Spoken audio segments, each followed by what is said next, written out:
थांबतोय म्हणलं आणि सगळ्यात जास्त आनंद हा अंधभक्तांना झाला, नेत्यांच्या चाटणारांना झाला आणि यांना वाटायला लागलं की ऑटोमॅटिकली आपल्या रस्त्यातला काटा बाजूला व्हायला लागला. कारण इथल्या सत्तेच्या नाकामध्ये दम करण्याचं काम या रविराजने केलंय. या रविराजला अडवण्यासाठी याच्याकडे काही नाहीच आहे. याला थांबवूही शकत नाही, रोखूही शकत नाही. अख्खी आयटी सेल मागे लावली तरी हा थांबला नाही. पण याने रात्रीचा असा निर्णय का घेतला?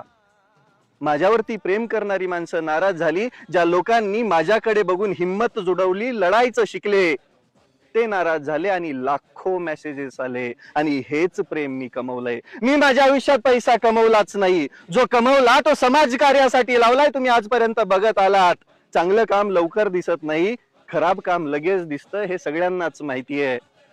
पण माझ्यावरती प्रेम करणाऱ्यांनो, मला जर थांबवायचं नसेल तर तुम्हाला उभं राहावं लागेल. आपल्याला प्रत्येक घरामध्ये छत्रपती शिवाजी महाराज उभे करावे लागतील, तयार करावे लागतील. त्या म्हणीला फाटा द्यावा लागेल. जी मन आपली हिम्मत कायम काढून घेते ती म्हणजे छत्रपती शिवाजी महाराज जन्माला यावे पण शेजाऱ्याच्या घरात नाही. आता छत्रपती प्रत्येक घरामध्ये जन्मायची वेळ आली आहे. आपल्याला उभं राहावं लागेल, हिमतीनं लढावं लागेल.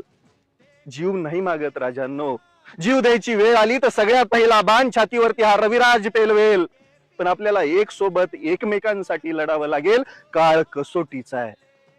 तुमच्याकडे मोबाईल आहे ना, त्या मोबाईलचा प्रभावी शस्त्र म्हणून वापर करा आणि या सत्तेला धडा शिकवण्यासाठी, या बेलगाम राजकारण्यांना लगाम लावण्यासाठी लढावं लागेल आपल्याला. तुम्ही सोबत असाल तर हा रविराज कधीच थांबणार नाही. हा लढणार तुमच्या न्यायासाठी, तुमच्या हक्कांसाठी. तो रस्त्यावर उतरून बी लढलाय, तो सोशल मीडियावरती पण लढलाय, तुमच्या हृदयामध्ये घर केलंय. अंधभक्तांनो, खुश होऊ नका. हा गब्बर येतोय, वाट बघा फक्त अजून पुढच्या वारांची. लेकरांनो, आपल्याला लढायचंय, एक सोबत एक संघ होऊन लढायचंय. मी तुम्हाला कायम शब्द दिलाय, अजून एकदा शब्द देतो. हा रविराज आयुष्यभर असाच प्रामाणिक राहणार, असाच या सत्तेच्या नाकात दम करणार, या बेलगाम राजकारण्यांना लगाम घालणार आणि तुमच्या न्याय हक्कासाठी कायम रस्त्यावर उतरून लढणार आणि जिंकणार पण.